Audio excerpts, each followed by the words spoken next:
Life in Stages. I'm Joel Greenberg. Welcome back. And for those of you joining us for the first time, a hearty welcome. We are speaking with a number of guests in Series 2, all people who have established extensive careers in theater, film, television, podcast, everything, all the performing arts. And I am thrilled today to be welcoming Maria Ricossa. Hello, Maria. Hello, Joel. Hi. Maria and I met first, or worked together first, a very long time ago. It was probably about 30 years ago. And, throwing those numbers around as we choose to not even think about how, the numbers just sound huge. But we worked together first on Lend Me a Tenor at Theatre Aquarius. And I think that was about 30 years ago, which is yes, amazing. It's a sobering number. Yeah. Yes, Lend Me a Tenor. Yes, yeah. So here we are. I mean, we've worked together since, and we've seen each other many times since, but it's really nice to speak to somebody who I've known for a long time and who's known me. So where I'd like to begin, Maria, is I'm always curious to know where in each artist's life this work and this passion began, and whether it was part of your youth and childhood and family. Mm-hmm. I think it was early times. I think very early, I can credit my mother as being a lover of art and music and culture, and being an Italian immigrant.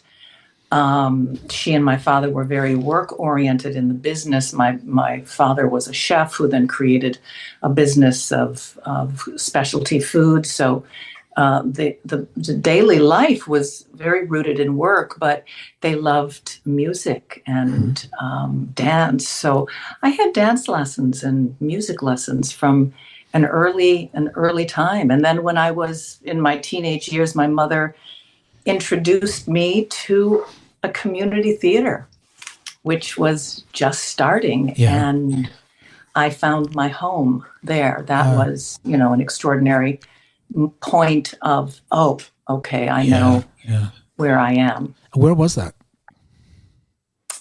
This is a small town outside of Detroit. Oh, okay. Yeah. And a woman had begun this theater, and she was, that give me a child at an impressionable age, and she is mine for life. I mean, she was truly my mentor at that time and introduced me to words and this community, which was a community of storytellers. So, I became, I was involved early on in just the process of telling stories and reading books. And, I think you may have mentioned about how old were you when that happened? I was around 15. Okay.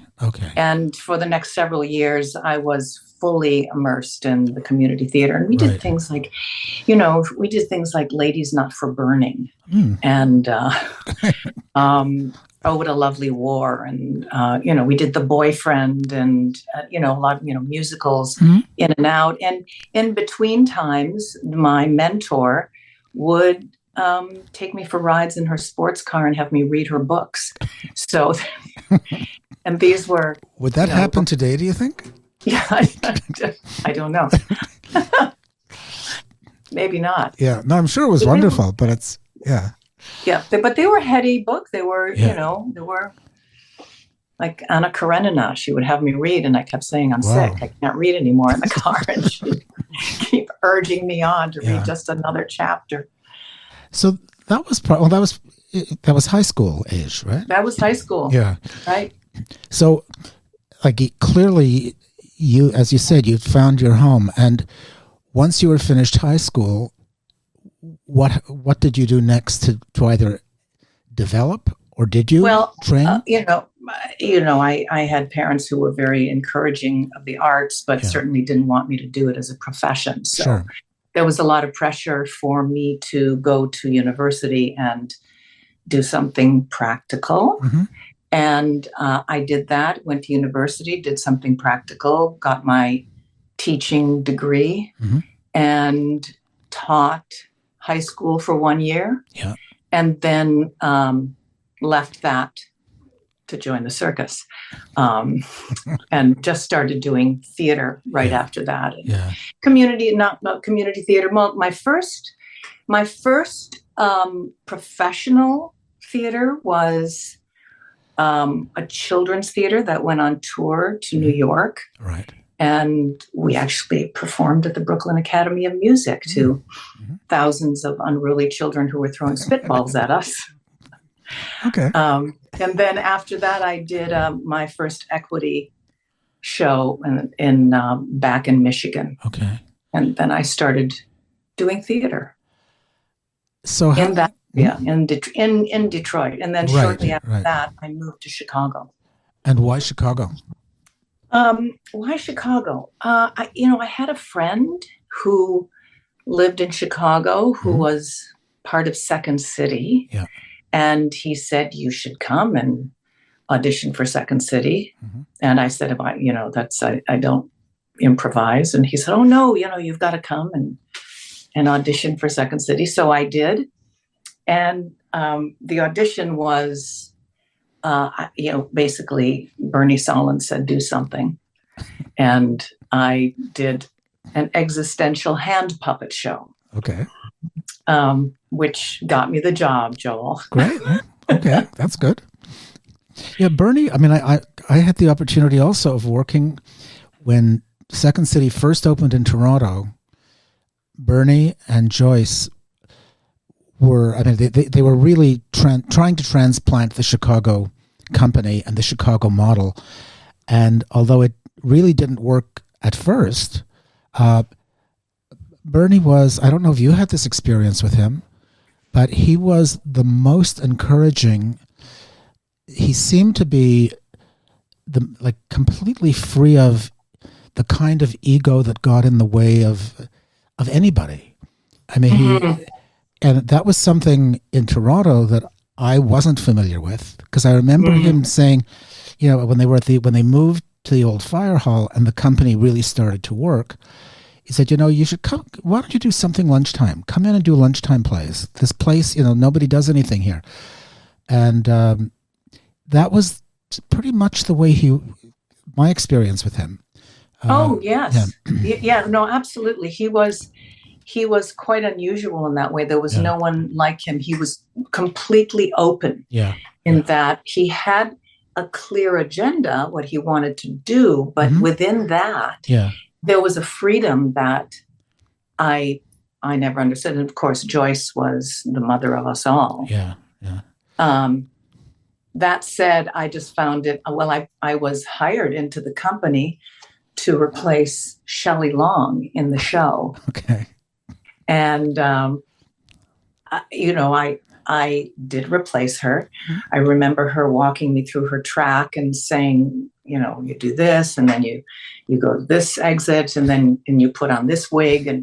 And I had watched the show several times by that time, and I had opinions about what I was going to do. Mm-hmm. And I said, well, I probably won't be wearing the wig. And I thought she was going to have a heart attack.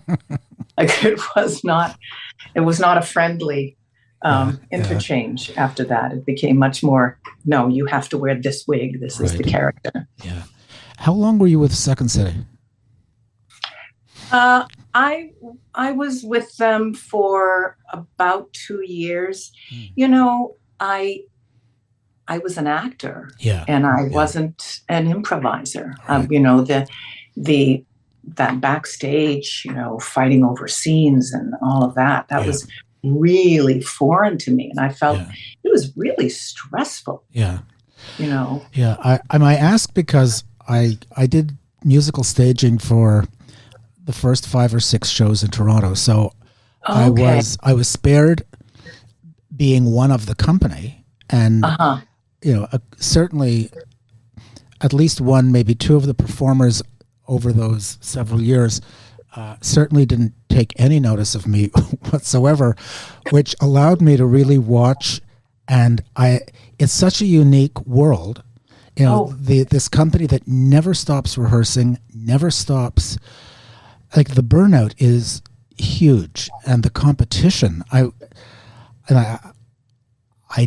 never seen anything like that before. Oh, I had certainly, coming from theater, I had never understood, and that never having the breaks. You'd do the show at night, and then you'd work on the set until 2 a.m, and then you'd be rehearsing all day long, and then you'd do the show at night again.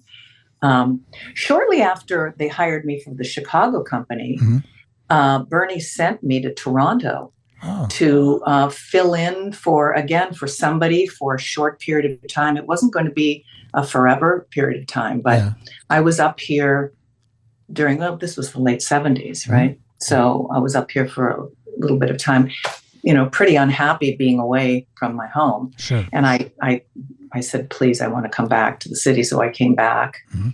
And no, it was an extraordinary experience. My self-esteem would rise and fall whether I was funny in the set. Yeah. And I remember at one point, Bernie was coming up to me saying, "You're terrible, but I'm keeping you." Oh, God. And then so the misery went on for like another year until I finally, released myself. It was such a weird place. I mean, if you had, if you didn't sort of grow up there and learn, and it was one of the things in Toronto, I have no idea whether this happened in Chicago, but in Toronto, one of the strongest memories I have is that when somebody was fired, everybody in the company knew it before the individual, him or herself. Oh, yeah. And you really paid a price either if you made demands. This was also after, Bernie was no longer, he was involved, but he wasn't nearly as hands-on. It had moved by then to Andrew Alexander, who really ran it. And Bernie was always trying things. I remember, we will get back to you, Maria. No, I'm interested in this. Bernie always wanted to try things. And I remember once getting a call from him, and he said, "I've just brought these Brits over. We're going to do something called the English show. We'll do that in the room upstairs while the main show is happening downstairs. And I want you to work with us." So I don't know how, maybe 2 weeks, maybe 3 weeks. I've no idea. My memory of it now is, I don't know that I actually did anything, but it was fascinating to watch this show take shape in some way. And then I made the unpardonable error, not with Bernie, but it was definitely with Andrew, saying, "Oh, by the way, am I going to get paid?" And he said, "Well, how much? How much do we owe you?" So we talked about that, and I got paid, and that was a lot. And I never worked there again. That was it. Yeah. So it is its own.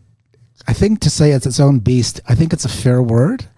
Yes, it is. It's a beast. I value that time so much. It really formed me in that period of time. But I was, and Joyce Sloan was the savior, and I spent a lot of time talking with her, and no, it certainly was a great launch because I had just moved into Chicago. Right. I immediately became part of the company. So it was certainly a launching pad for me in the city. And then I went on to work in Chicago at that time, which was so much wonderful theater going on. Yeah. And So how do you get, what happened? How does the move from Chicago to Toronto happen? Well, I lived in Chicago for 6 years, worked at places like the Organic Theater Company and did, science fiction trilogies on stage and had a pretty broad, theatrical experience there. And then I got a call to audition for the young company at Stratford that Michael Langham was heading up. Okay. And this was 1983. And Hope Abelson, who was a benefactor of the arts in Chicago, was also on the board of Stratford. And she said, I will underwrite 2 actors' salaries every year for this young company. Wow. So I auditioned at that time for Michael Langham. Right. And so I was the first Chicago actor to go to the young company, to go to Stratford. Oh, that's and that then that went on for several years. That went on for 7-8 years. Every year there would be 2 actors from Chicago. Right. So I came to Stratford, what I thought was going to be for the summer season. Yeah. Had a wild awakening working with Michael Langham. I didn't go to theater school, but that was my theater school, working with him. Sure. On one of the most difficult plays in the canon, Love Sleepers Lost. And I thought, this is remarkable. I love it here, but I thought I'm going home at the end. And then I ended up spending 3 more seasons. Wow. At Stratford. Yeah. And after that, is that what sort of kept you in Canada? Yes. I met my husband. Right. And we went on tour. The plan was, though, that we were both going to move to Los Angeles. Right. And so we got married. I moved to Los Angeles. I had an agent there. I was there for 4 or 5 weeks. And then I came back to visit John, who was at Stratford finishing up a season. Okay. And while I was there, I auditioned for a series and got a series, so moved back to Canada. Huh. And then that was it. Wow. So, okay. So, question here. So you've lived and worked in the States, and you now live and work in Canada. What's the difference? Or, what are the differences apart from the geography?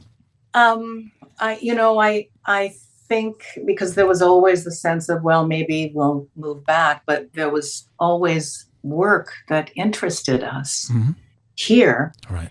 And, I've done some really remarkable plays and interesting film projects, TV projects.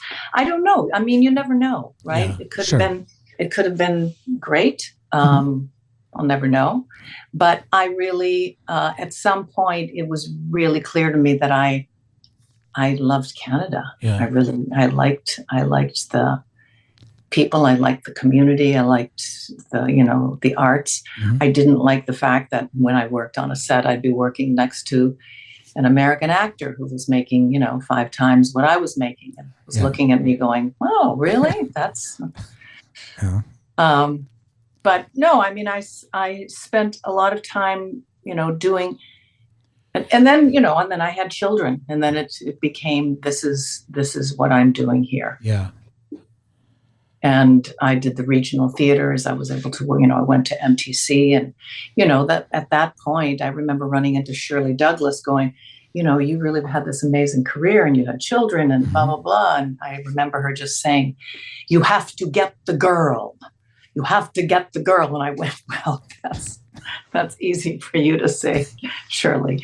But I mean, the fact is that I took my kids on the road. Yeah.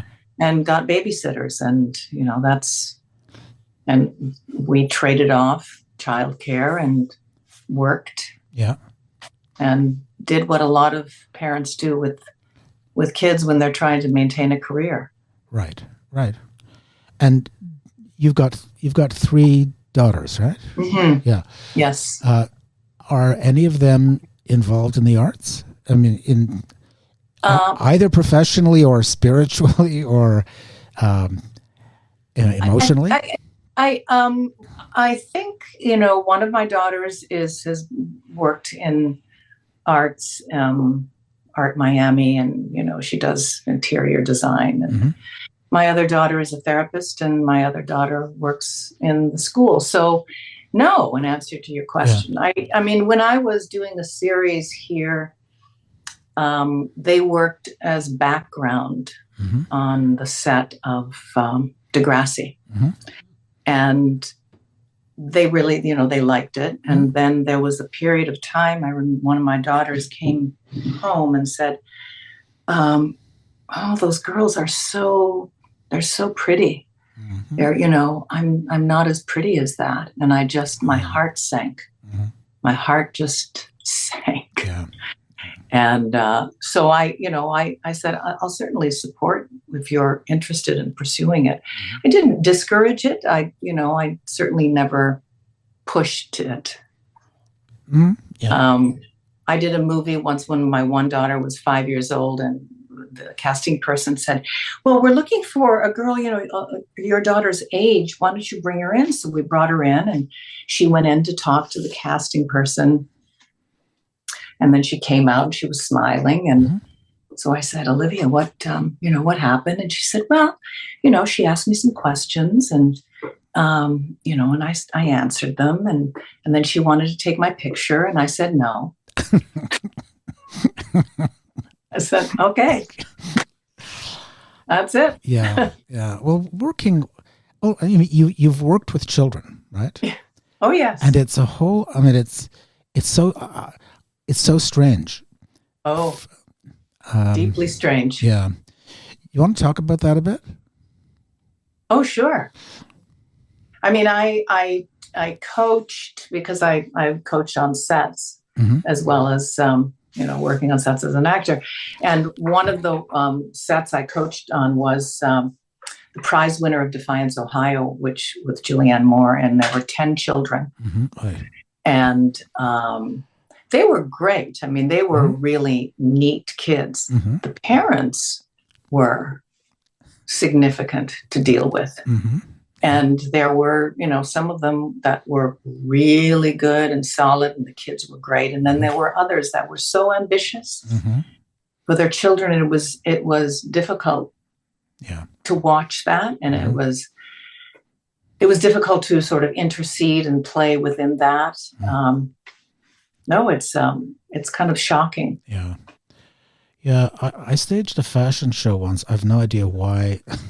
Why I was asked to stage a fashion show, but you say, certainly for a good part of the early part of my career, the word no was never part of my vocabulary. So the company that was being featured in this fashion show announced, I don't know, 2 or 3 days before the show, that they had hired these 6-year-old triplets to be sort of, I guess, the novelty.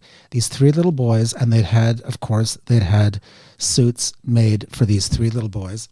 Mm-hmm. And I had never worked with children, and there really wasn't that much for them to do, but I kept, through the whole time, that these children, I mean, they're so young, and I think it was the mother who just sort of sat back and let them do absolutely anything they wanted to do. I mean, there was certainly no directing them or staging.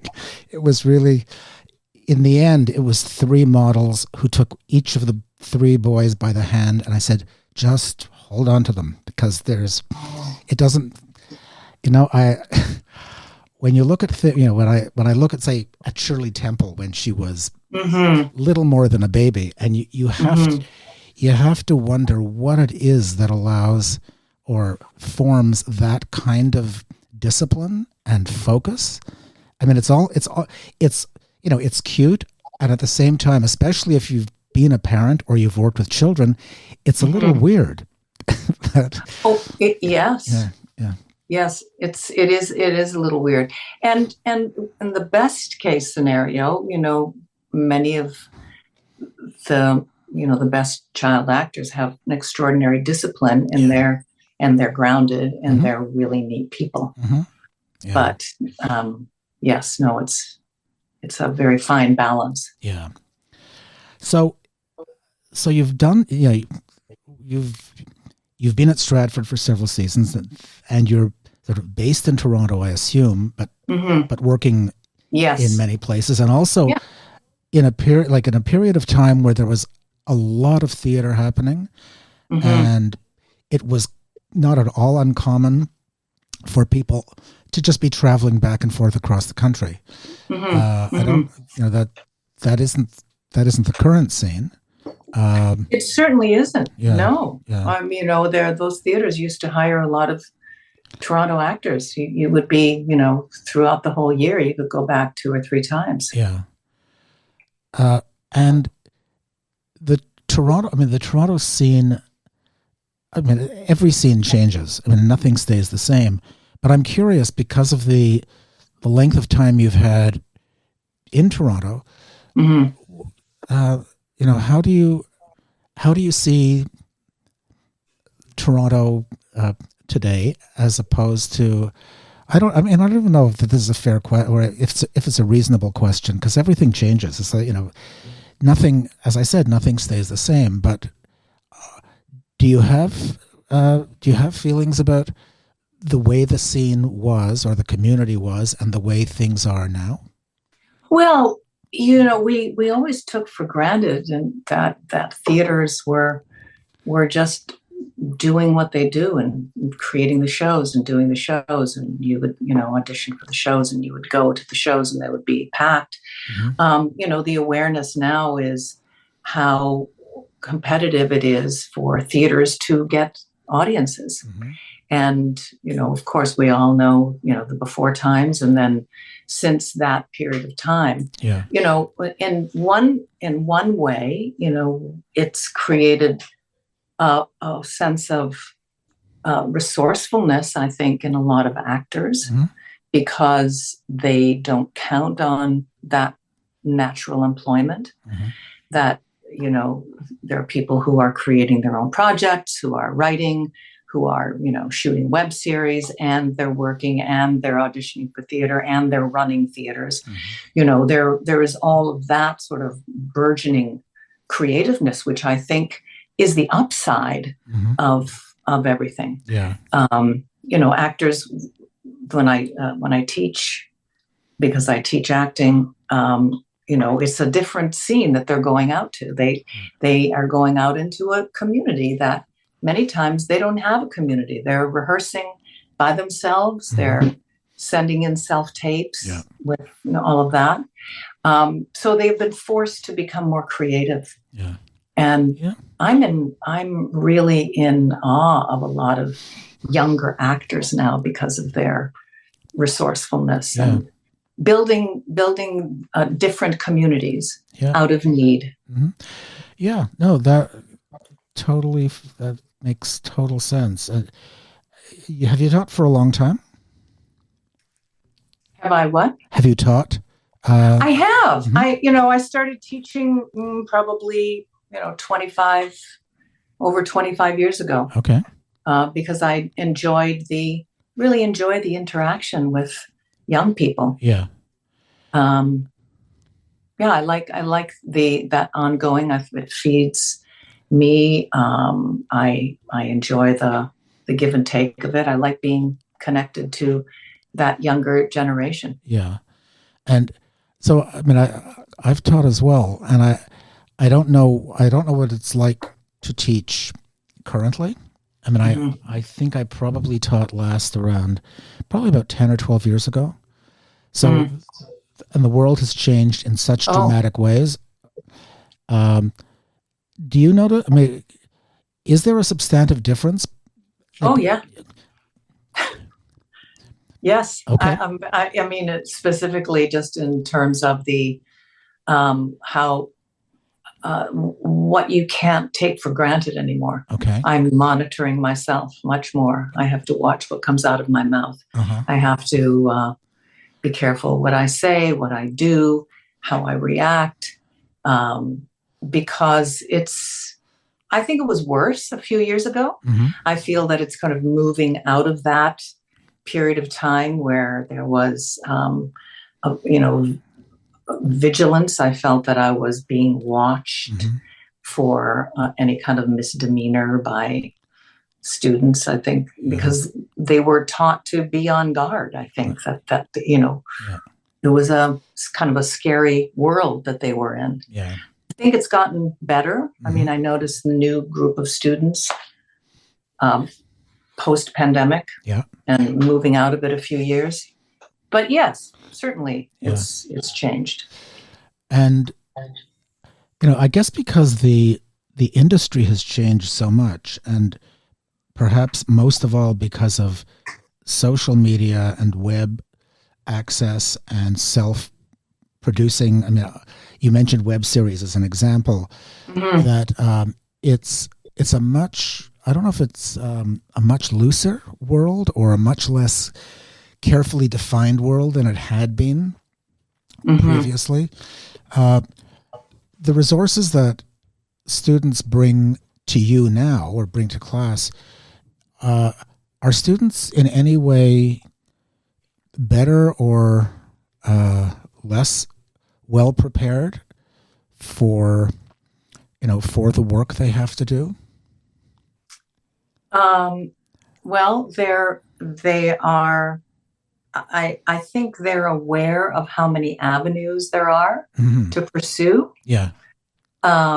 We had you became of age, you acted, you auditioned Yeah. for theater, you auditioned for film and TV. Mm-hmm. There are just a lot more avenues. Sure. Yeah. There's web series, there's podcasts, there's you create. Everybody's starting a company. There's a lot of that. So I think in that way, Mm-hmm. they're learning to be more resourceful. Yeah. Yeah. I mean, I'm being, I feel that I'm being slightly either coy or disingenuous. I mean, I certainly know toward the end of the time that I was teaching at the University of Waterloo, I mean, the students were always curious, but Mm-hmm. I certainly noticed, and I don't, it's really hard to know whether it was me because I got older. They didn't. Yeah. They were always within this pretty much the same age range. But the culture or the world had changed enough. I certainly remember even 10 years ago, students, many of the students really saw no no point in reading material, for instance. Wow. And an awareness, an awareness of the world. And I say that not guardedly, but I say that as though at their age, as though I was so much better educated than they, which is probably not Mm-hmm. the way it was. Mm-hmm. But there did then, and I don't know if it continues. It likely continues. Was generally a much less aware of what the world is and what the world was and how Mm-hmm. the world, our world has been formed by, say, the last 50 or 100 years. Mm-hmm. Well, we were much more influenced by what came before us, and we were much more aware of what came before us. And there was a sense of, I'm an apprentice in this, and I have a lot to learn going forward from this. Where I don't think, certainly, and you're right, it's the reading is simply, and I too have asked that question. Mm-hmm. No, I wasn't better educated, but I read a lot. Mm-hmm. And I had that frame of reference. Yeah. And so you take that away, mm-hmm. and the frame of reference changes. Right. And and I think that in one regard, they are more capable of understanding story on different levels because they've been delivered story through so many different sources. Yeah. So they have a different kind of sophistication. Mm-hmm. That I certainly didn't have at that time. Yeah. And it's because of the visual media. It's because of, computers. It's because of the language that they've learned at an early age, the language of computer, technology, and all that. So that has replaced it. Yeah. But I do get a stab in my heart when they can't read or they don't know something that I think they should know. Right. And then I have to check myself as well. Yeah. I mean, what got me into being an actor, and I just don't know that you can be an actor unless you have an extraordinary love of words. Right. Mm-hmm. If you can't get inside them and take them apart and go, what is this? Mm-hmm. What that kind of curiosity. Yeah. Yeah. Are there? You mentioned at the beginning of the conversation. The woman who started the community theater company, who really mm-hmm. Was a mentor. Yeah. Are there other people in your life who were instrumental in either advising, encouraging, inspiring you, whether or not you even knew it at the time? Mm-hmm.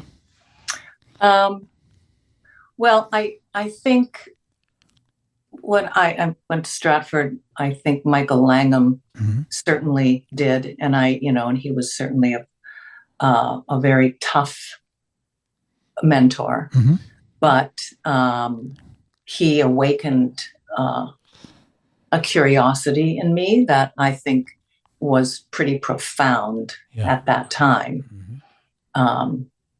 And it's all about the readiness, right? When you're ready to receive and ready for what it is. And yes, I think, and I think working with Shakespeare for that period of time was an inspiration for me. Yeah. Yeah. Do you use Shakespeare in any of your teaching? I don't. No, I did for a while. I mean, we do sonnets every so often, but I don't use it anymore. Right. Right. Was that conscious, or is it just the way you? I think because it was where I moved into teaching, and I was working with more contemporary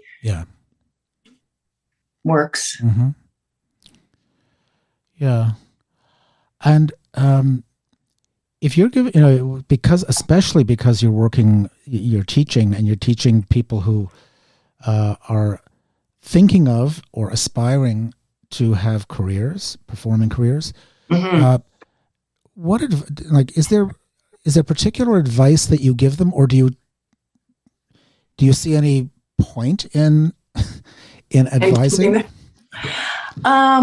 Yes, I think, I urge them to expose themselves to more than just, video and computer. I urge them to look at art, to, read books, and to just be, allow themselves to observe what they do so they can learn about who they are. In order to bring that to the work. Because it's, it's something that we get later on in life, how important it is to bring ourselves to the work. I mean, that's what's impacting everything that we do. Right. So I urge them to do that, and to, try not to compare and despair, which, there's a lot of in our business. And to say yes to anything, if they want to become an actor, just say yes to getting involved in everything. Yep. And you mentioned also earlier, I want to go back to this, that there, I guess it was either a lack of training or less familiarity with acting for media, so acting for television, acting with the camera. And I know you've done a lot of film and television work. And I'm curious because I had two very early experiences myself when I was still performing on television, and wow, I would have been deeply grateful for anybody to have said, you're no longer you don't have to reach the back row. Yeah. I wasn't given that advice, and so I never felt. I quickly decided that television and Joel were meant. I was meant to be an audience and not a participant. So I would really like to know, because you've done so much. You've worked in so many areas. What that's like, and how you move from one medium to the other, and how that, how somebody gains that skill. Well, I went from, doing theater to working on TV, and there were many, many, many times directors would say, you can bring it down. Yeah. And I don't think I understood that for a long time. I think I thought bringing it down meant, flattening it out. So I went through a whole period. I also think that there were, it was a different time. Now everybody who auditions for film and television has had a lot of training. I mean, all these schools for film and TV have popped up. So it's unusual that you would audition and not have any experience. I think all of us of my generation, we sort of like moved through it and learned on the way. Right. And, understanding that, bringing it down doesn't mean that you flatten it out. It's just mostly has to do with volume. That you're not, as you said, reaching the back row. Yeah. And, illustrating it. But yeah, and that's just years of doing it over and have kindly people say. Yeah. And I remember one particular audition I went to. No, it was a job, actually. I was on set working with an actor, and he was he had some status in television. And the director kept coming up to me and saying, yeah, bring it down, bring it down, bring it down. And I realized that the actor I was acting with was barely talking above a whisper and was very, very, very confined. And I thought, okay, well, that's a particular style. And became a little bit of a trend, I think, for a while, where that minimalistic, barely moving your lips, barely moving your face became sort of what everybody was looking for. And so in that case, I really had to minimize what it is. But I mean, we see magnificent big performances on TV now. Yeah. Grand, very, very theatrical big performances, and they work. So it was a style, I think, for a while. Yeah. And but in terms of like choosing, like there was a period of time when I only did film and TV. Okay. And I missed the theater. I missed that community. I missed the sense of the arc of being able to tell the story from top to bottom and having that relationship with the audience. And, and I love doing film and TV, but there's nothing like telling a story on stage. Right. Yeah. Well, yeah. And you do get to tell the whole story. And, yes. In a linear sequence, even if the writing itself is not linear. Yes. But there is nowhere to hide on stage, and there's pretty much nobody can shape your performance once you get to the end of the rehearsal period, right? Right. Yeah. Yes. I'm sure as a director you've wanted to when you go back to see your shows. Yeah, sometimes, I guess. I get, mostly what I think what happens when I go back to see something during the run is that apart from the typical things, like, it might get a little lazy or lose a certain edge, which is not at all surprising. Mostly I'm able to see and wonder why what I thought was so difficult when we were in rehearsal, how, I said, now watching it, I said, like this is what I should have done, or this was a solution that never occurred to me when I was in the middle, frantically trying to figure out something that I couldn't put my hand on. Right.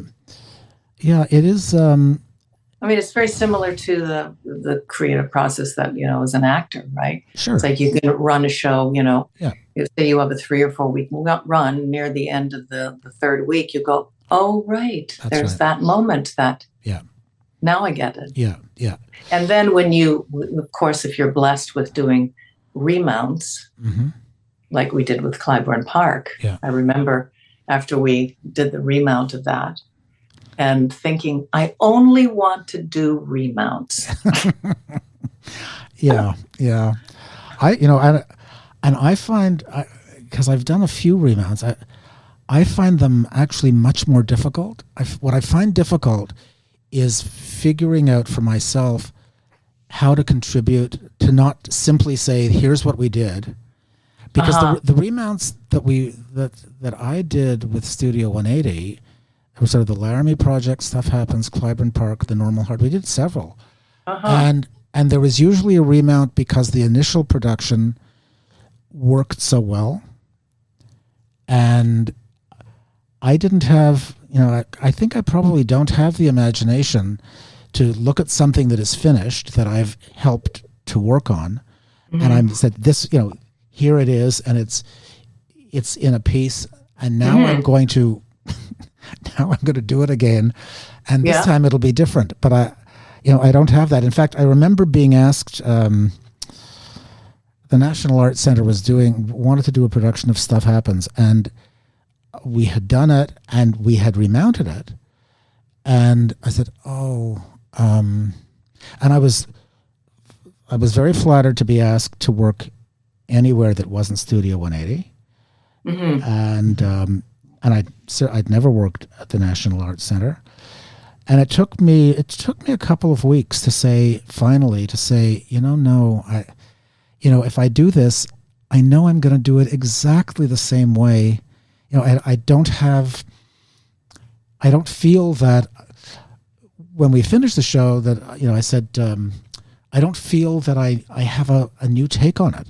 And I think that it will be really unfair to everybody working on this that I'm going to say, I'm telling you up front, I'm going to say, you move from here to there at this point. I said, so you don't need a director for that. I mean, you can use a stage manager, or you can use an assistant director, or a director who is happy with that. But so I actually never got to work at the National Arts Centre. Right. But do you feel compelled? Because I mean, it worked the first time. Oh, if a play works, then a remount is, it's like do what you did before. No, the remounts that I enjoyed doing were remounts with the same company. So because I think with Stuff Happens, because it was such a big cast, there were a couple of cast changes, but mostly, you used Clybourne Park as an example, and it's a great example because it was exactly the same company both times. And so the opportunity of working on it a second time, what was exciting was that everybody knew it. Everybody knew each other. So that was far more collaborative, I think, than perhaps it had been the first time, when it's this puzzle that you're trying to put together. I mean, it's collaborative, but in a very different way. Right. What when you're not the life, and you talked about raising a family and all of those personal things. Have you ever found it difficult to have a personal life that is not subsumed by the professional life that you are going after? That's a good question. It's a balance, I think. It's why I used to really like working out of town when I was doing theater. I loved it. Even in the early days when I would take my children, and I took them when they were very little. I remember taking babies and putting them in the drawer in the hotel to sleep, and I had a babysitter. I don't know, what was I thinking? Well, I was thinking I needed to work. That's what I was thinking. But in those times, I was probably my most deeply fulfilled when I was working and had all that. No, I think it's a real balance. It's a struggle. And now I listen to one of my daughters who is always struggling with that, trying to balance her need for, being a career woman, and she has 2 small children. And yes, I don't know how, I think that's just, it never never get to a place where I think it's all there. I Yeah. think there's always, you're torn, whether Yeah. you're here or whether you're there, or wishing, if you did all that, then you're wishing you did something else. Yeah. Yeah, the out of town thing, that strikes, yeah. I never, I mean, I enjoyed the freedom of being completely away from feeling no responsibility except for the show that I was working on. And that was while my my dear wife was the one who was here working. And, I didn't take my children with me. Right. I went away and then I came home. And so the freedom of it, I didn't like being away from home particularly, but what you were saying really does strike a very strong chord, that there is something about that freedom of being able to avoid thinking about anything but what you're working on at the moment. Yeah. Yeah, I'm not good at, I was never, and still am not, good at sort of doing my world and then going to do a play at night. Yeah. For me, it's always been an all-consuming. Like, that's all I can do. That's all I can think about. That's really all I can put in my head. I can't multitask at all. Yeah. One creative thing is all I can handle. Is John similar? No. No, I think he's much more able to just compartmentalize. Right. So that's a good. So there's a possibility of balance. Yes, there is. Yeah. There is. Because I think two performer households, huge challenge. Yes. And I would think, especially when careers are in the developmental stage or the early stages. Yeah. And now, I mean, you've been doing it for a long time, and I'm just, what do you want? Like, what would you most like to do now? Well, I mean, I started several years ago. I mean, many, many, many years ago. I've always taken photographs. Right. And probably 5 years ago, I just started really taking more photographs and discovering what it is that I like to photograph. And, getting the camera that I love to take photographs with. So I've really focused on that. And I think, I had this sort of honeymoon period of time when I first landed on what I wanted to do with my photographs. And then, of course, I developed more, and the more you know about something, and then you realize, oh, I see, that's what I really need to aspire to.